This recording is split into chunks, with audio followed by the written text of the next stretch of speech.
You wouldn't even know people were here. It's so quiet.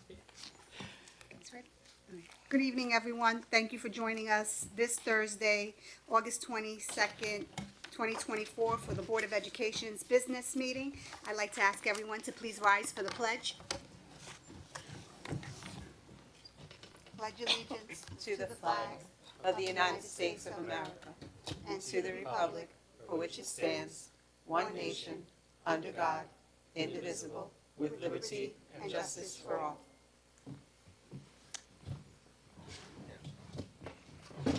Okay.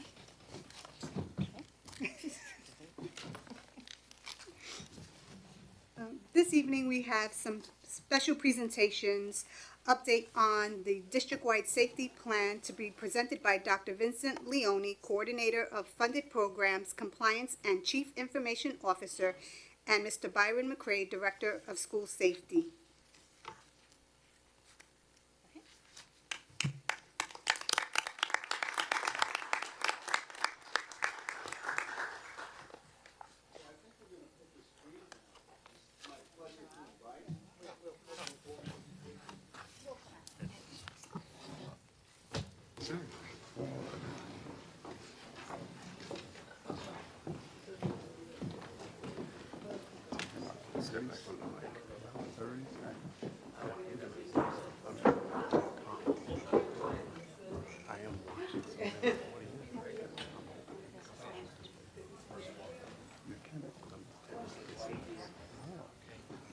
Jump in front of me first. Yeah.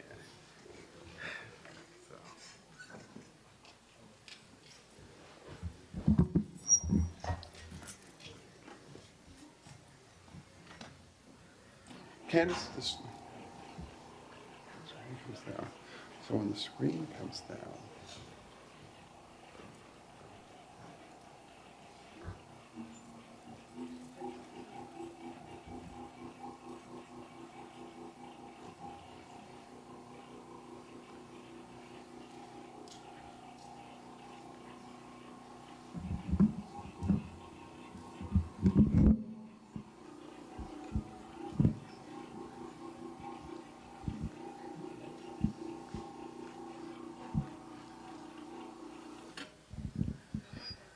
so good evening, everybody.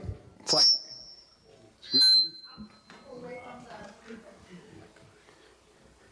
it's like Yogi Berra said, it's like deja vu all over again. Byron and I were just here in June presenting updates to the district-wide safety plan. Those updates that we presented to the Board of Education and the community in June were updates that were anticipated that the Board of Regents would adopt in July.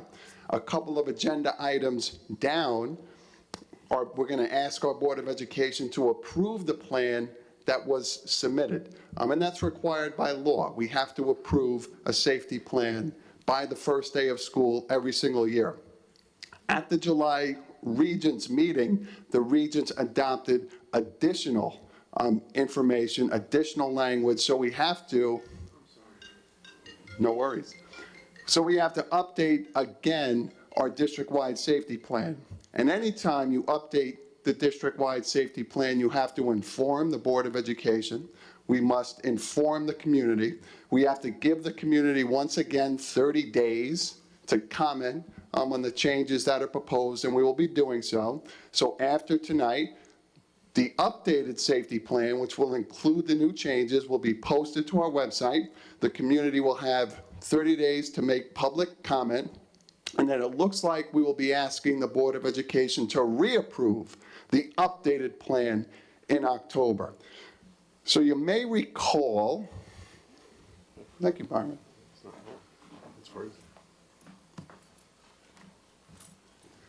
So the changes that were made in June, that we communicated to the Board of Education and the community, surrounded trauma. And this requirement that drills and training be conducted in a trauma-informed, developmentally, and age-appropriate manner.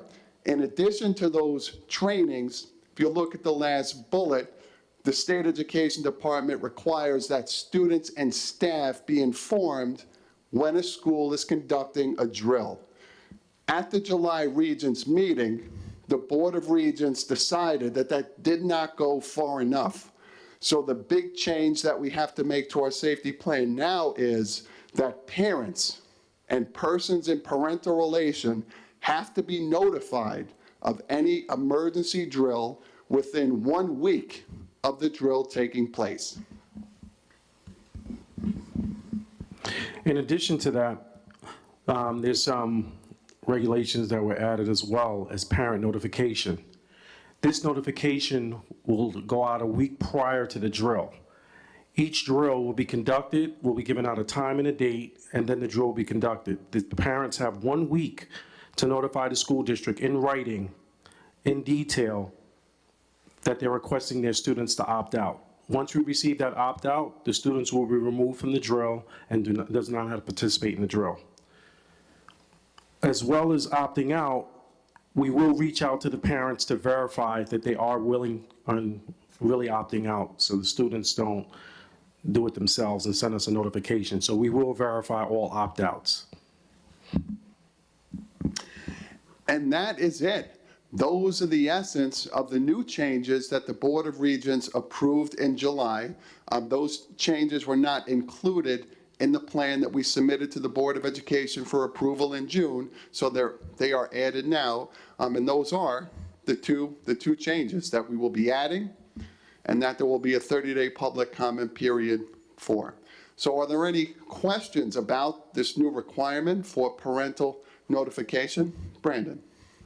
So, is it every drill a parent would have to opt out their child? Or would they just opt out at the first drill and then they're good for the rest? These opt-outs are only for the lockout and lockdown drills. The normal evacuation drills, which are 8 drills that are required, notification is not required.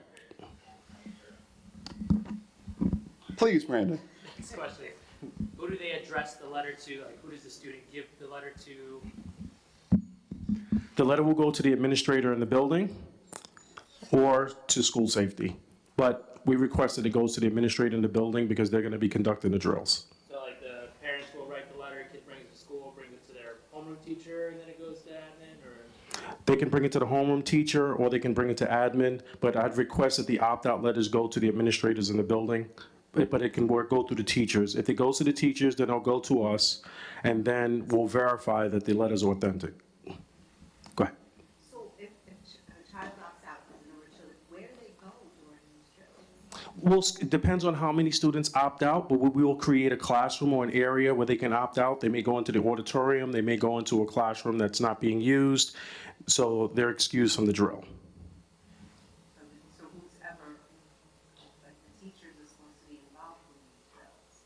So there'd be somebody, I guess, designated to this area, or? Yes, someone will be designated for this area, or I'll assign someone from school safety. Any other questions? Okay, that's it. So the new plan, which will include these updates, will be posted to our website tomorrow. There'll be a pop-out box. When visitors come to the website, there'll be a 30-day comment period, and we will present that updated plan to the Board of Education for approval in October. Thank you very much.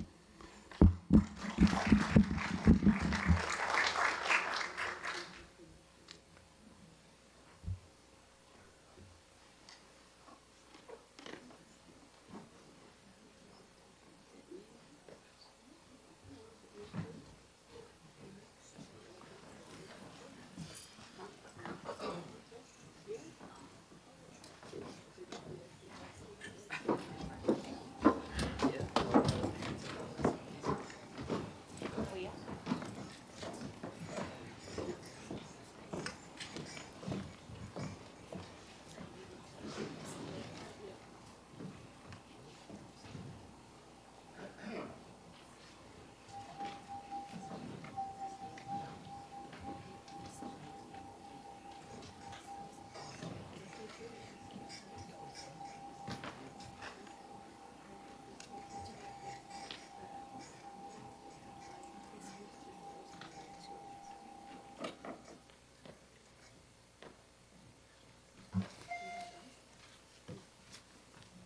And now we have presentation of an honorary diploma.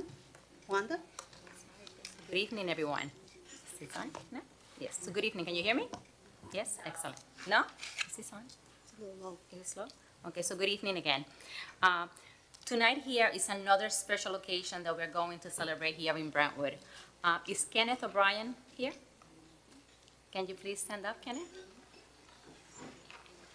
Kenneth? Okay, very nice. So it is with great honor to stand before you to recognize and celebrate the remarkable journey of Kenneth O'Brien, a true example of dedication, service, and resilience. In 1987, during his senior year at Brentwood High School, Kenneth made the courageous decision to leave school and serve our country in the Army, putting his education on hold to protect the freedoms we cherish. After returning from his military service, Kenneth continued to serve our communities with distinction as a member of the New York City Police Department for 20 years. This evening, we are proud, yes, let's go.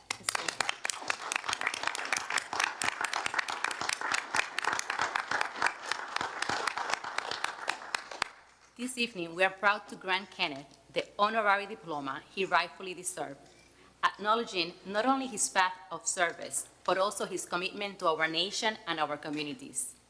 Although he couldn't attend his high school graduation in 1987, life has a way of bringing things full circle. It is a unique and a special moment that Kenneth's daughters, Grace and Charlotte, can be here tonight to witness their father's high school graduation, something few can say they have experienced. Kenneth, we are deeply grateful for your service and proud to welcome you as a graduate of our school district. Congratulations.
Who was going to say that? Is your family here?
Thank you so much. I just want to thank the board.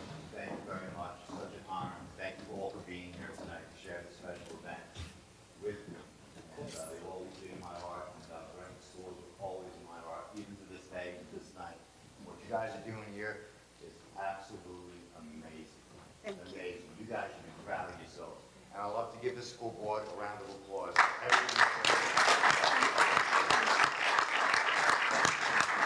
So, Mr. O'Brien, before you leave, I would love to invite you and your family back for homecoming. If you would like to stand on the float with the school board and the superintendent and the cabinet, we would be so honored. I would be honored to be there with you, so with my family. Please, Thank you. please, thank you. Thank you. Okay. Mr. Gangler as well, and for helping me putting all this together and recognizing the service, and thank you. Appreciate you. My pleasure. We do have one additional surprise. In my own family, one of my brothers was a West Point graduate, and I shared the story of your service, and he was moved. He was a first lieutenant deployed with the 4th Infantry Division and Artillery from March 2003 to April 2004. He was awarded the Bronze Star for actions in combat with the enemy, and he medically retired as a captain from his injuries sustained in the engagement.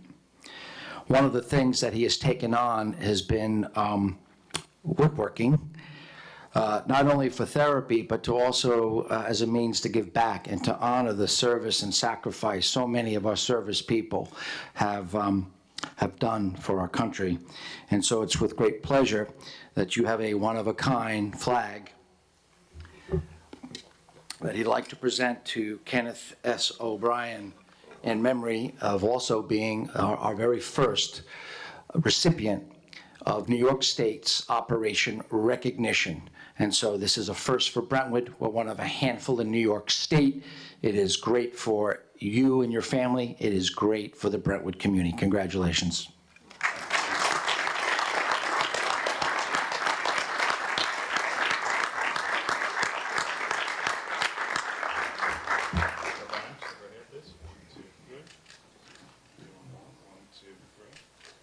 Thank you, sir.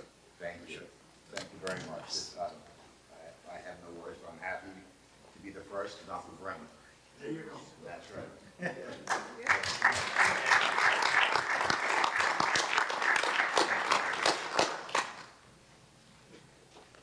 Thank you all. Thank you.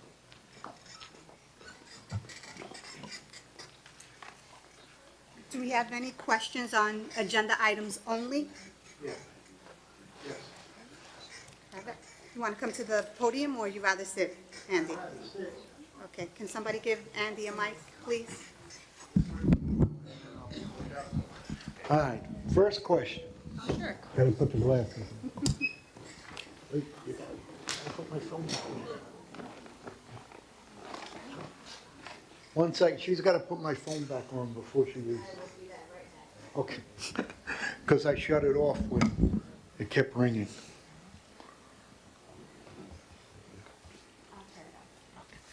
All right, the first question I have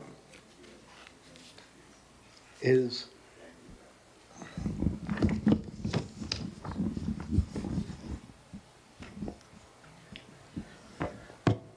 B2,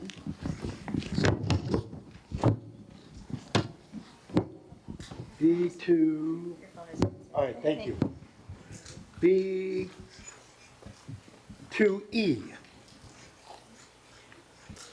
Okay. What expenses do we incur?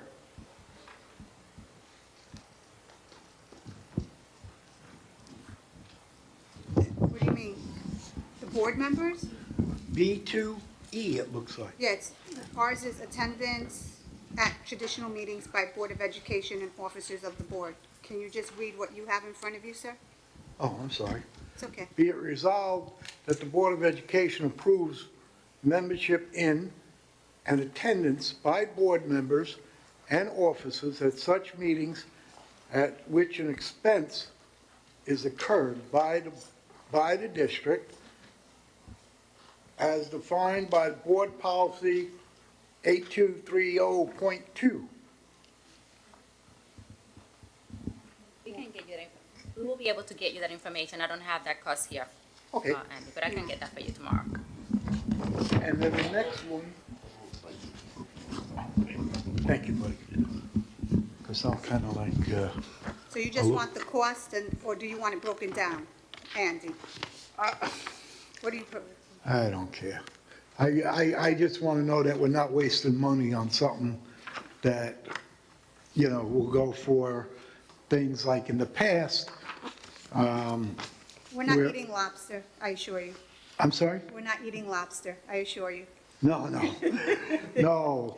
I go back even further where they flew out to California. Okay? Yeah, that's not us. All right, well, I'm just checking, that's what the community's here for. Absolutely. And then the other one I have, oh, come on, Andy. See what happens when you give a good presentation to a veteran? Maybe that was the only one I had. I thought I had one more. I'm sorry, it's taken me so long.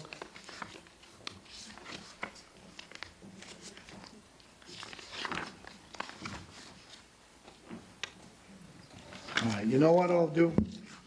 If I can find it, because I know I wrote it down. Oh, here it is. B2I. Okay. Be it resolved that upon this recommendation of the superintendent of schools, the Board of Education hereby approves the following policies. Regulations for the 2024-25 school year. Policy 3546 and 9520.6.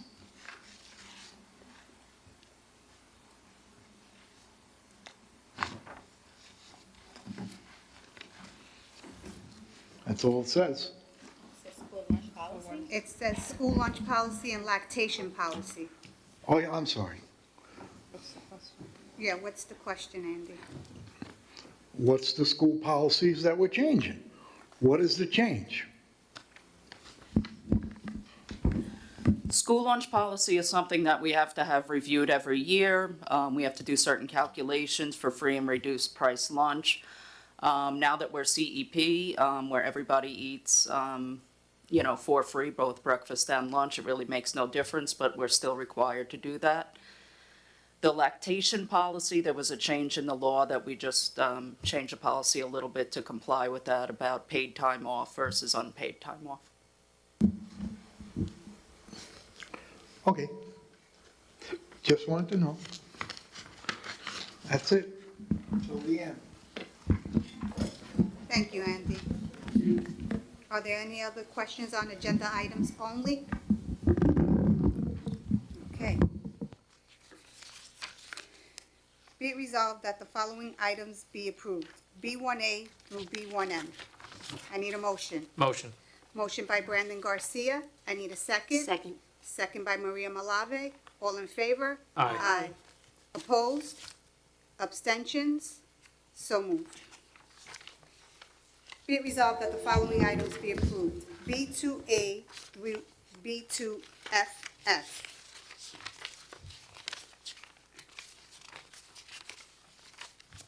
I need a motion. Motion. Motion by Julia Burgos. I need a second. Second. Second by Cindy Safari. All in favor? Aye.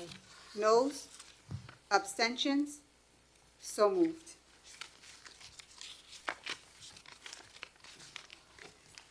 Be resolved that the following items be approved, C1A and C1B. I need a motion. Motion. Motion by Brandon Garcia. I need a second. Second. Second by Eileen Harmon. All in favor? Aye. Noes? Abstentions? So moved. D1A, appointments, resignations, and leaves, certificated personnel. Be it resolved that upon the recommendation of the superintendent of schools, the Board of Education hereby approves the certificated personnel action report contained in the board packet for the August 22nd, 2024 board meeting. I need a motion. Motion. Motion by Maria Malave. I need a second.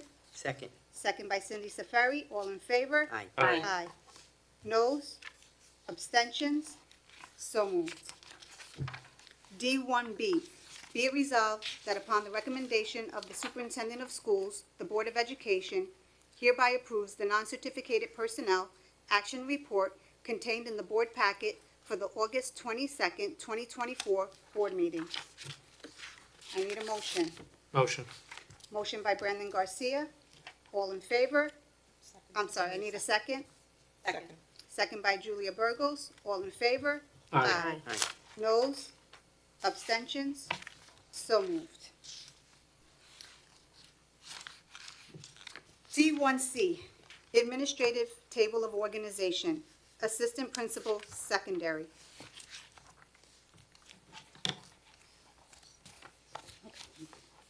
Be it resolved that Nicholas Scott is hereby appointed to a 4-year probationary term beginning August 23rd, 2024 through August 22nd, 2028 as Assistant Principal at Brentwood High School Freshman Campus. This appointment is in the tenure area of Secondary Assistant Principal with a compensation rate as set forth for the position of the BIPSO Collective Bargaining Agreement. I need a motion. Motion.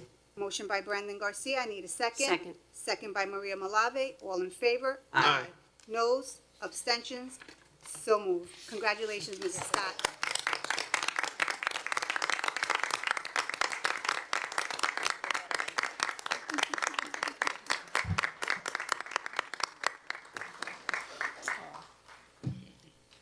Sorry, I'm just writing it. D1D, rescind tenure appointment. Be it resolved that the Board of Education rescinds the tenure appointment that was conferred on February 15th, 2024 of a certain probationary instructional staff member whose name is known to the Board of Education and is identified on confidential Schedule A. I need a motion. Motion. Motion by Eileen Harmon. I need a second. Second. Second by Cindy Seferi. All in favor? Aye. Noes, abstentions, so moved. D1E, School Medical Director. Be it resolved that the Board President is authorized to enter into an agreement with Susan Averso and the Brentwood Principals and Supervisors Organization, BIPSO, regarding compensation for the position of School Medical Director for the 2024-2025 school year. I need a motion. Motion. Motion by Julia Burgos. I need a second. Second. Second by Brandon Garcia. All in favor? Aye. Noes? Abstentions? So moved. D1F, 913 examination. It is hereby resolved pursuant to Education Law, Section 913, that an employee whose identity is known to the Board of Education is hereby directed to report for an examination in order to determine the capacity of such person to perform his/her duties. The said examination will be conducted by Dr. Randall Solomon at his office located at 33 Walt Whitman Road, Suite 217 West, Huntington Station, 11746, on August 28, 2024 at 9:15 a.m. and/or any subsequent days that Dr. Solomon may require. I need a motion. Motion. Motion by Cindy Seferi. I need a second. Second. Second by Brandon Garcia. All in favor? Aye. Noes? Abstentions? So moved. D1G, Settlement Agreement and General Release. Be it resolved that the Board of Education of Brentwood Union Free School District, having received and reviewed a settlement agreement and general release concerning an instructional employee known to the Board, hereby approves such settlement agreement and general release and authorizes and directs the Superintendent of Schools and Board of Education President to execute such settlement agreement on behalf of the Board. I need a motion. Motion. Motion by Brandon Garcia. I need a second. Second. Second by Eileen Harmon. All in favor? Aye. Noes? Abstentions? So moved. E1A, student enrollment figures. There are none at this time. F1 through 2, miscellaneous items for information only. Number 1, board action memos. Number 2, the following policies and regulations are being presented to the Board of Education for information only. Policy 1500, use of facilities. Policy 1800, donations, gifts, and grants to the district. Policy 4710.1, grade weighting, class ranking. Policy 5150, school admissions. Policy 5420, Student Health Services. Policy 8130.2, Workplace Violence Prevention Program. G1A, old and new business. Wanda? So good evening again. As you know, in the community out there, we send a message on Parent Square indicating that parents needed to enter the eSchool portal to update the emergency contact. Tonight, I have here Lisa Landry and Candice Cheng, and they're going to give us a tutoring, session here right now on how to actually enter the portal and how to update the information. It is important that parents complete the information in order to receive the student schedules. They will be posted there on August 28th. We already know that we have more than 1,000 parents updating their system, but we need to ensure that everyone else is doing it. So can you help us with that, Lisa? Sure will. Thank you. Since we will be presenting on a screen, we would like to invite the Board of Education to enter our audience. Thank you. No, not yet. Oh, yes, sign it. Sign it first.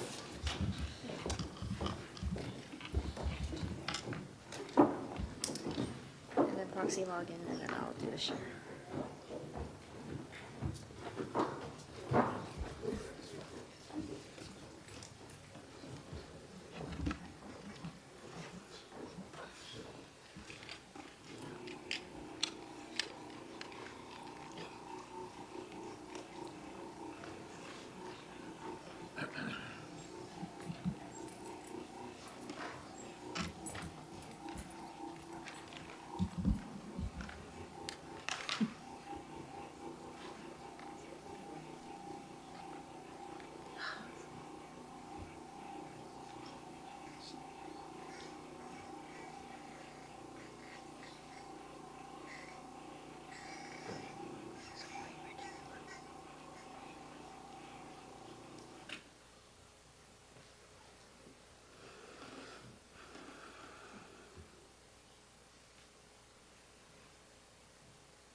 Okay.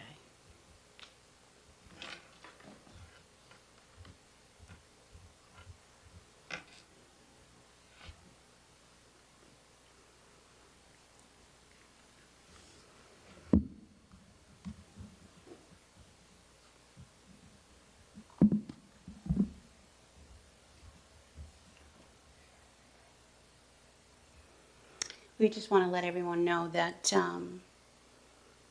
in order to let you see fictitious information, because obviously we don't want to log in to a parent portal and give you real student info, we're actually on a test site, so it's sometimes can be a little slower than normal, but you'll get the idea when we get there. And what we're going to do today is really, I'm going to take you to, it's going to be a very brief review of how a parent can get into the parent portal, go to the location that's going to allow them to update their contact information, right? What Wanda has mentioned earlier is that we are enabling a particular setting so that parents must confirm that information before they move forward to see a schedule. And this is something that will allow the parents to really get that information into the system, into the registration system, real time. We're not going to have to wait for someone to enter it. We're not going to wait to get the yellow card to come back to the office and have somebody enter that information. So we're going to fast forward here and jump into a parent has logged in. Again, this is a test site. They're going to log into their home page, and they're going to see the student that they have available. They're going to select the student, and automatically, you're going to be presented with the screen that allows you to review and make changes to your contact information. Few things I wanted to point out is that the guardian information that's going to show, as well as the mailing address or home address. A few things I want to point out. If there's a change in guardian, if there's a change in a mailing address, you're never going to be able to update that here. You're going to have to contact the registration department, as you normally would, and go through the process there in order to make that change. What's presented here is the information that's currently in eSchool data for contact. So here, in this particular information, I have my student, has the ID number and the grade and her full name. Below that, immediately comes the primary guardian. And it shows Patrick Bronte, shows the address, and begins to show the phone number here. One thing I wanted to point out as we go along, you'll notice a few things. There's a contact priority.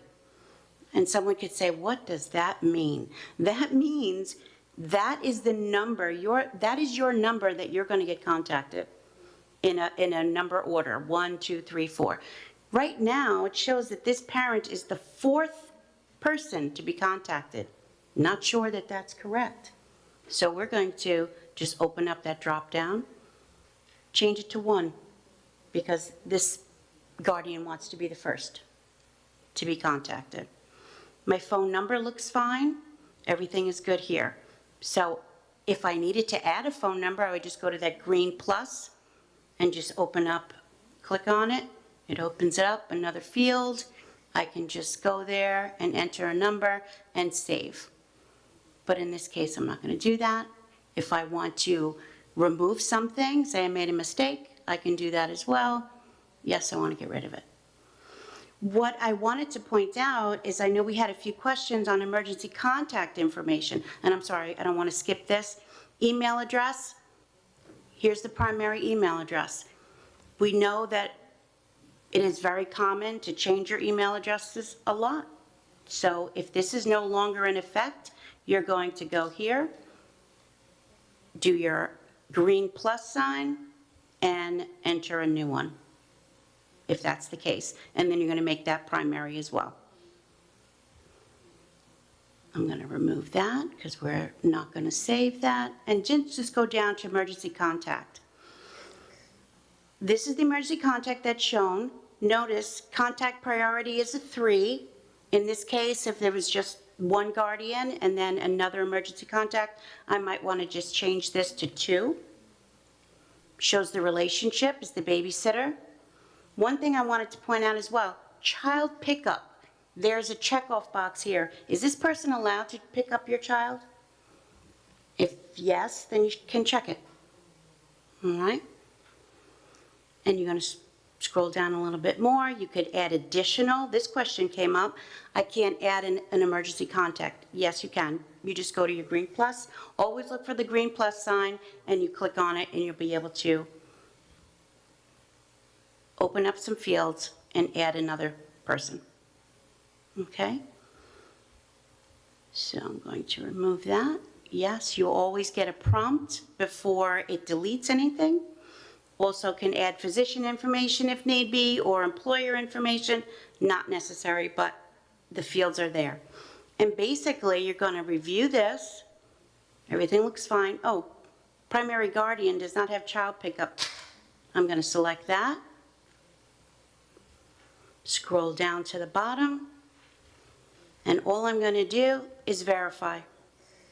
Once I verify, you will get a message at the top that's going to let you know your information has saved. And it's probably going to take a little while because I'm on the test site. See, we're waiting. But so you will get a submission message that tells you that it successfully has saved.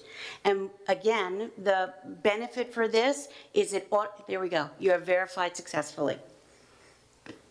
And you're done. And once we're done with that, it now refreshes back to all the portal tabs, and you'll be able to get to the schedule, you'll be able to get to whatever you need to at that point.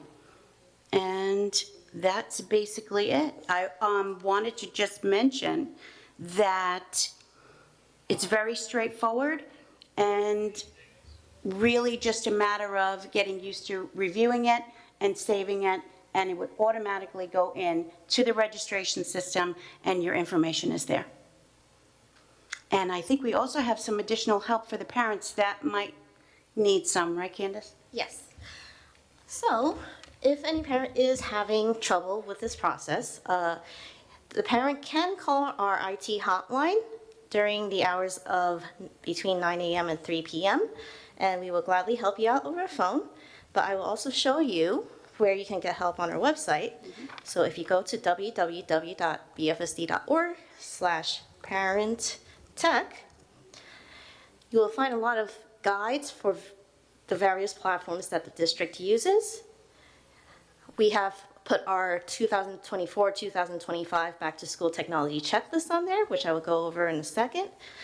And additionally, we offer guides and videos in both English and Spanish for our various platforms. To get help specifically with Parent Portal, we can just go ahead and expand the Parent Portal tab, and you can see a Parent Portal quick guide, account information guide, as well as a full step-by-step guide here on how to complete your contact verification.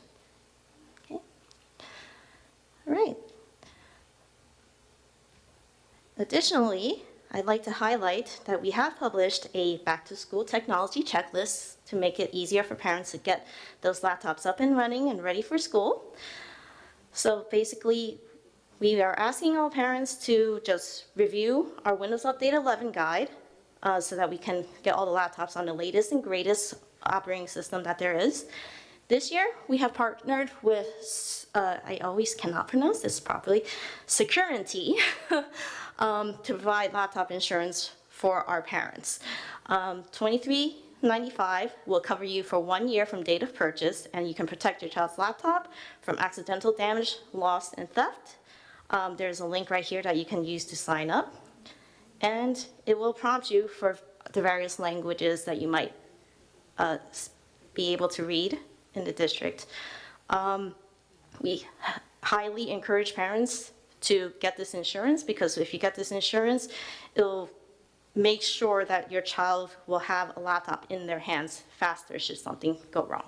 Okay? Is that on a yearly basis? It is on a yearly basis. So, and you can sign up at any time. Oh, 1 second. I just closed something by accident. Give me a moment. Okay. And let me go ahead and re-share that.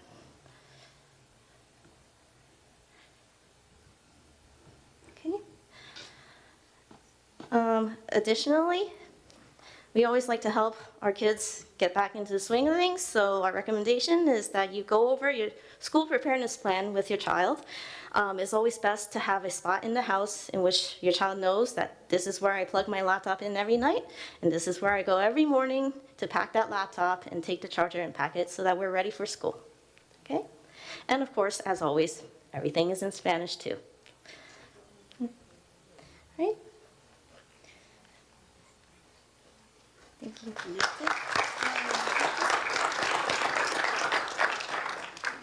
Very good.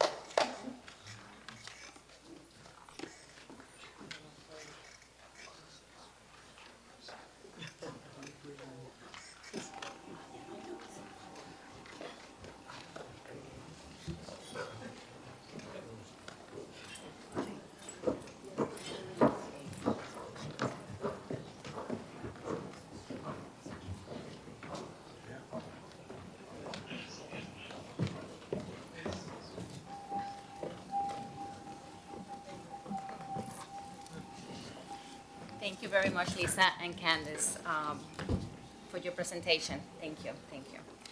Also, we are eager to welcome 18,000 students here on September 4th, right? And today we actually have close to 2,000 students at the kickoff event. I do want to thank Michelle Stilianos and the Family Community Center for putting that together. Really, really a remarkable and an amazing event. We're there today. We have many community organizations and also some donors that provided for our students more than 3,000 book bags The line was all the way around. His gate was very well organized. Security was there. They did an amazing job. We took lots of pictures, and you will see them on Facebook soon. So thank you to everyone that came in, and thank you for supporting our community and our students. We can't wait to see them here. Also today we had more than 80 new teachers. They were presented with pirates, and what I mean by that is that, as you know, Ms. Palmer is a very enthusiastic and energetic person. She read a book called Teach Like a Pirate, and she made all of her leadership team dress like a pirate. They did, and they taught the importance of to our new teachers, the importance of teaching with passion and also with their hearts. And they left inspired, and we can't wait to have them here. So, yeah, we're looking forward to September 4th. Thank you, Wanda. Thank you. Oh, transportation buses, the passes for transportation, we're getting the file on Friday, and next week they will be mailed home. I know that we received a few phone calls. We just wanted to inform everyone that you will be getting your passes also. Thank you, Wanda. Thank you. Just asking the parents to be patient with us. We know that we're eager to get back into the swing of things and be prepared for the first day, but we have over 18,000 students, and we could give information quickly, but not only do we want to give information quickly, we want to give information that is accurate. So just be patient with us, and we promise we're trying our very best to beat previous deadlines so that parents have things sooner. But just, again, we ask you to be patient while we test things out and make sure that we're giving the correct information, so we don't have that influx the first day. I know we're gonna have it where schedules might need to be tweaked and bus passes may need to be adjusted, but we're doing our best to get everything out sooner than later. Okay. And we will continue with the public comment portion of our meeting. Do we have anyone in the audience who would like to come up to the podium to discuss, ask questions, comments? Nobody? I guess it's me then. I guess it's you, Andy. All right, I have a bunch of them. You got 3 minutes, Andy. I'm only kidding. I'm only No, kidding. that's okay. I'm gonna give them to you, and then you can Thanks. take as long as you want to answer. Thank you, Mike. The mic. All right, the first one is, are we gonna take a stance on the St. Joseph's project? Like we did with Heartland? I don't know if you recall, Andy. They had a meeting. Yeah, they had the meeting at the chamber, and the Board of Education was very vocal about the stance we're taking. Did we send a letter to the town or to the St. Joe's or anything? I know Wanda has met with St. Joe's. All right, Wanda well, has we gone. should have it documented. We'll take Okay. that under advisement. Thank you. Okay. I sent a couple of emails, and on the bottom of one of them, I said, who is this being passed on to handle? Because the last email I sent took 77 days to get an answer. And then after I got the answer that said there was no information, the superintendent came up and very, how can I say it? Nicely invited me to hear everything and see everything. But who does it go to because of different areas is what I'm asking. Shouldn't we get that notice of who it's being forwarded to? Is it being forwarded to the head of the science department if it has to do with science? Is it being headed to the attorney's office if it's a legal matter? I think the person who does the email should know where it's going, not just getting a letter back from them saying, you'll hear from us within 30 days. All right? Next item. Hold on, let's answer. What? I'm going to sorry. lose my time. Yes, I know you only have 3 I minutes. was only kidding, Andy. Oh, okay, I was good. jokingly. All right, all right. Do you want You're the only person that has a question. You want me to Yes, answer now please. afterwards? Hello, Mr. Coma, how are you? I'm doing good. Great, it's always good to see you. You really mean that? I do really mean that. I genuinely do mean that.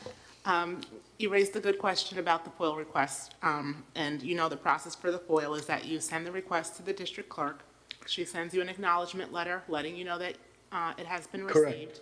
And then typically the next letter you get after that is the response to your FOIL request with either the documents that you asked for or a letter letting you know why it cannot be given to you. For example, if it's privileged, confidential, some type of private information that the district can't release. There is no in-between step in which the district clerk will tell you which office it's being forwarded to. And that's not because we're trying to keep that information from you, but honestly, it sometimes needs to go through a few different offices before we know where the information is being Yeah, kept. but there's no paper trail for the public to follow. There is no paper trail for the public to follow the steps to get you the information that you want. Correct. But once the information is gathered, you absolutely are provided with that information or a reason why we cannot give it Okay, to in you. the state of New York, the attorney, I don't know if it was who I talked to, State of New York Attorney Building or something like that, they said if the information is available sooner than 30 days, I'm to receive it sooner than 30 days.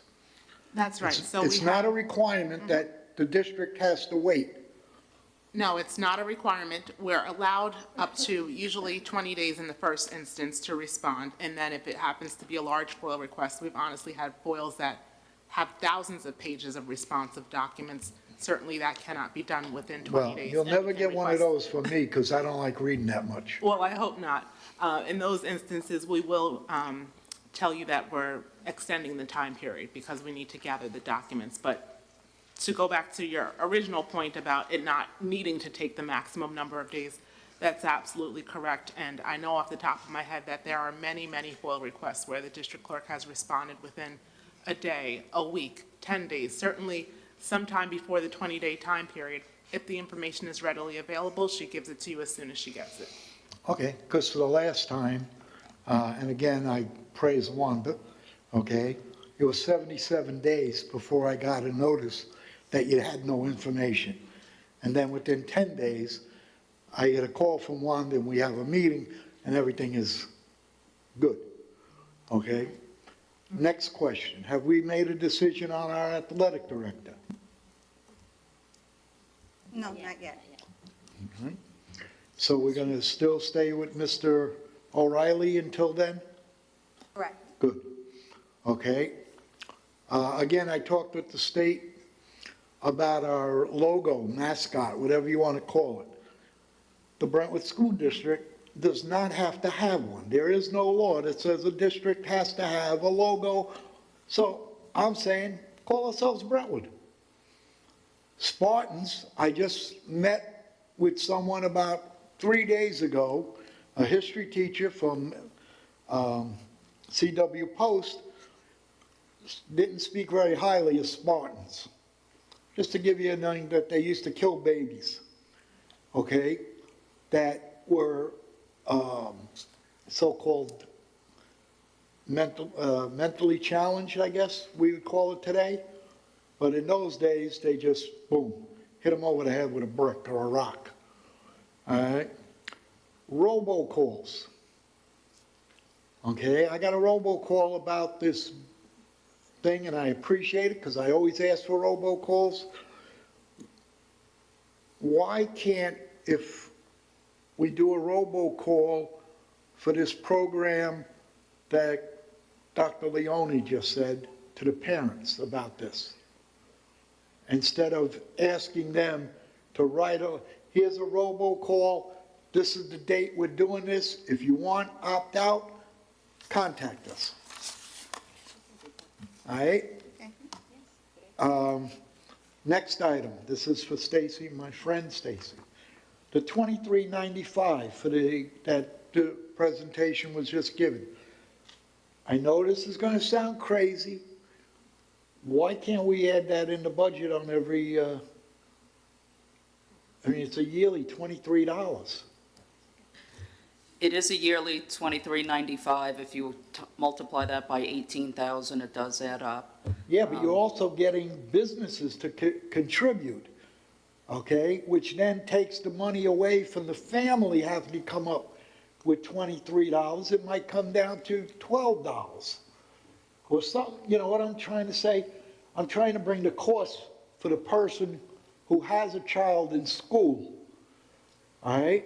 I know for a fact, well, I shouldn't say that because he'll kill me. Mr. Grant would give you $23.95.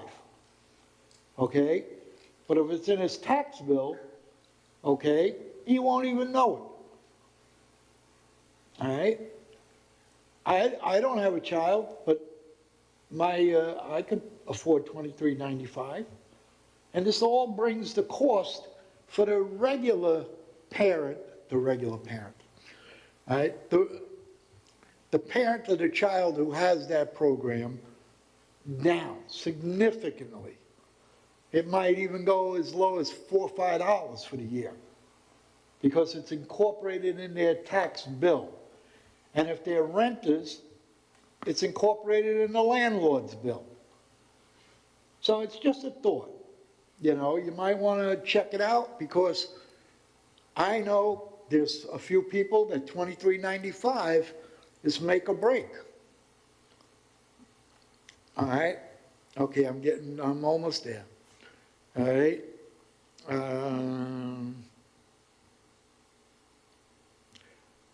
Do we measure the students at different grade levels? In other words, the children who enter the Brentwood School District in kindergarten, and they go their full 12 years in the Brentwood District, are they measured by themselves instead of measuring them with someone who just moved into the district? Because then we can turn around and say, you come to the Brentwood School District, your child is going to be at a certain level each year. Am I making a little sense? We have state, I'm not quite sure what you're. okay, we have state testing at, what, 6th grade? Could you repeat that, please? When do we have state testing of our students? What grades? Third, yeah. We start in third grade. Start in third. 3rd grade, and then there's another level, and then, okay. But we also have children who enter the school district as a kindergarten student, but then we'll have another kid enter on the 3rd grade level. That's mixing apples and You oranges. mean at aptitude, like if they're at the kindergarten level and, No, I think he means students who come Take it into the district, individual. let's say in 3rd grade, that they weren't here for kindergarten. Or Is that 6th what or you mean? 12th. Well, so what is the question, though? Yeah. The question is, I want to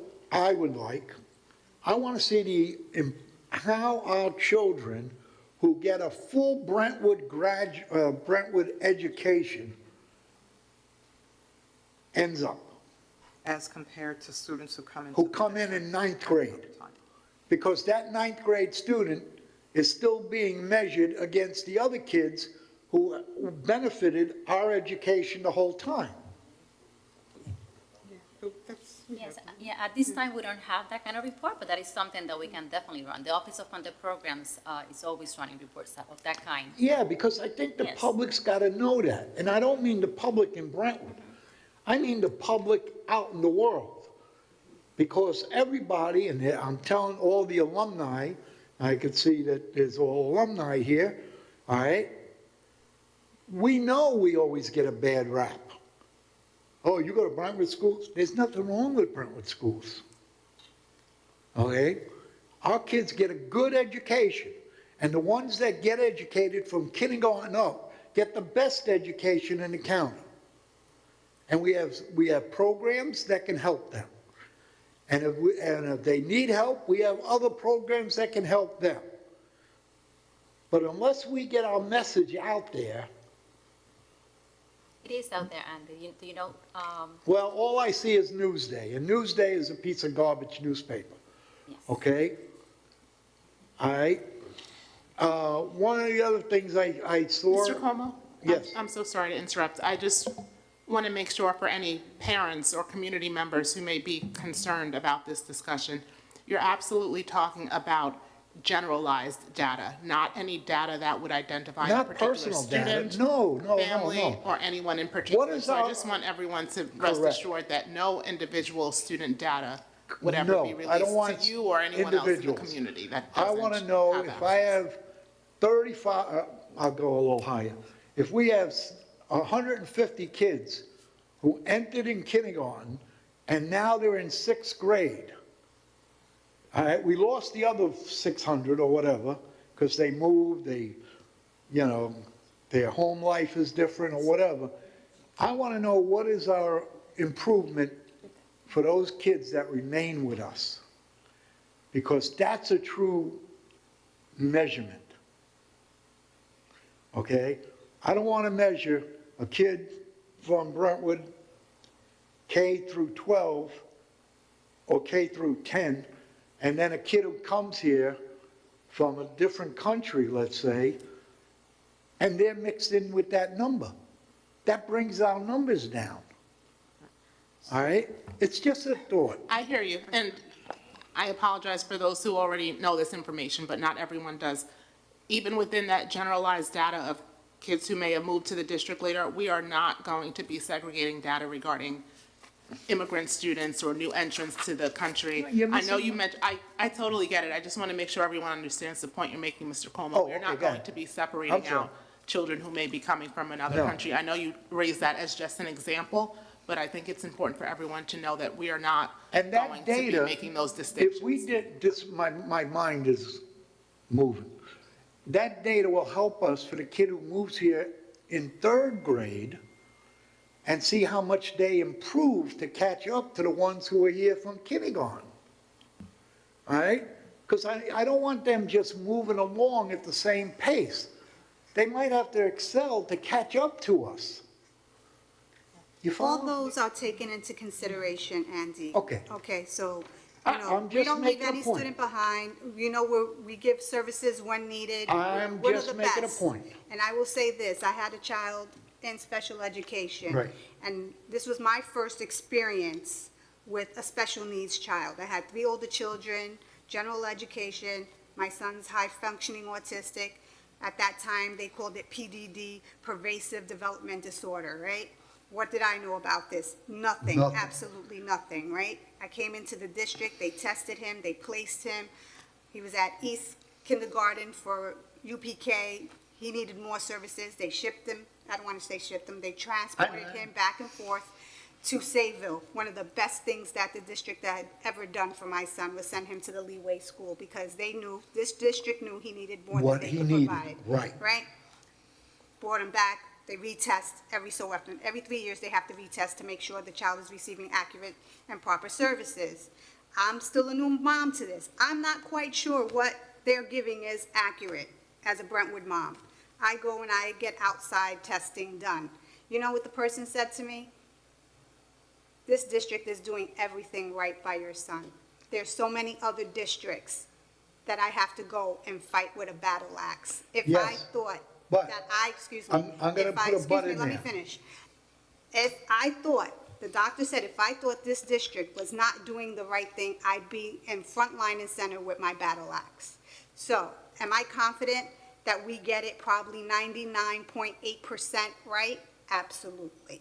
And that's the point, that we measure our students continuously. And what you're proposing is being done. We'll get you the data. We'll probably segregate it out. I don't want to spend 30 minutes on it, not any disrespect to you, but, No. we got your message loud and clear.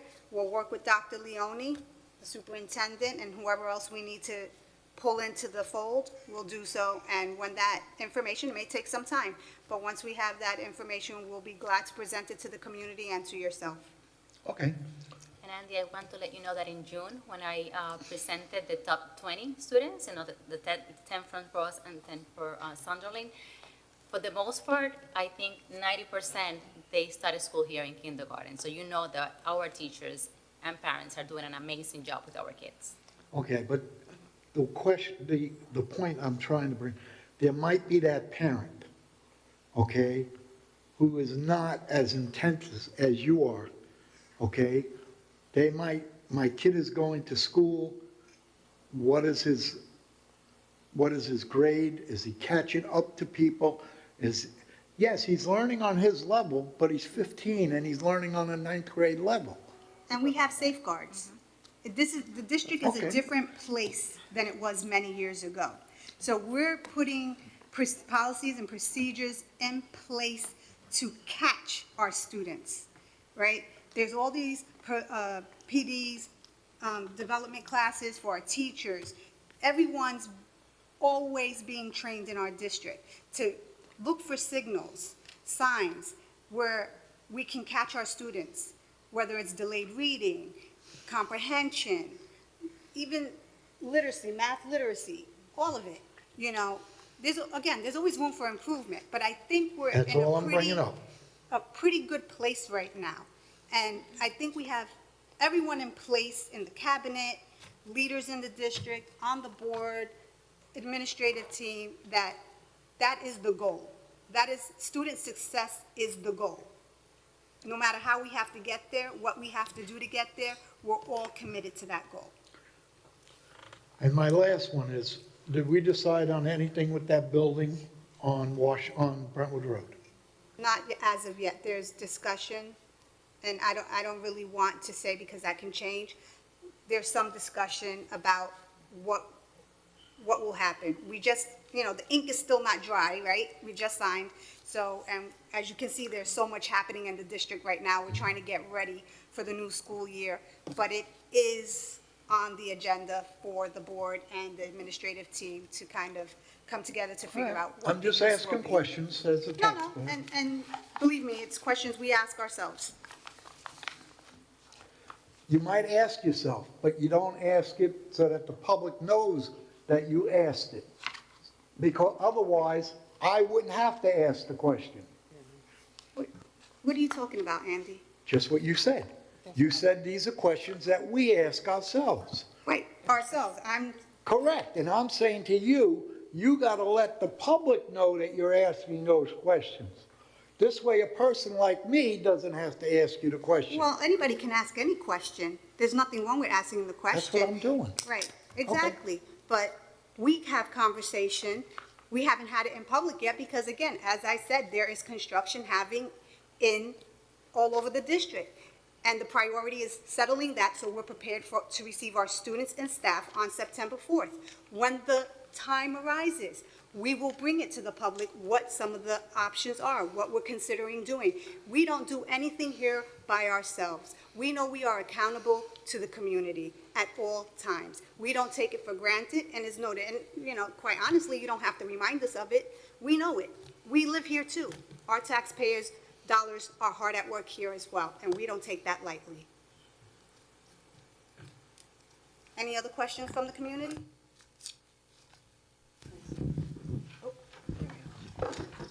Thank you. Good evening, Brentwood Committee. Good evening, Board. I am Ms. Feliciano. I am a former Brentwoodite of 87. Thank you. And sadly, I am a former SSO officer of this district just recently. Presently, there's a litigation at this present time regarding a happening that's done upon me. I have one question for the Board. I recently just emailed all of you regarding the situation that just recently took place since the litigation had began. And I just want to ask you, because I haven't received a response from either one of you that you received it, could you please confirm tonight that you did receive that email that I just recently received? Yes, we received an email, and I will Okay. respond at the appropriate time. Thank you very much for answering very that question. I appreciate that. Once again, it has been an honor to come back to my community to give 10 years plus service to this district. Thank you for your And service. I appreciate the forthcoming information, and I am gone, but I will be back. Thank you. So thank you very much. You're welcome. Any other questions from the audience? Or at home, the group chat is open. I need a motion to adjourn the meeting at 9:18 PM. Motion. Motion by Brandon Garcia. I need a second. Second. Second by Maria Malave. All in favor? Aye. Aye. Opposed? So moved. Have a good night, everyone.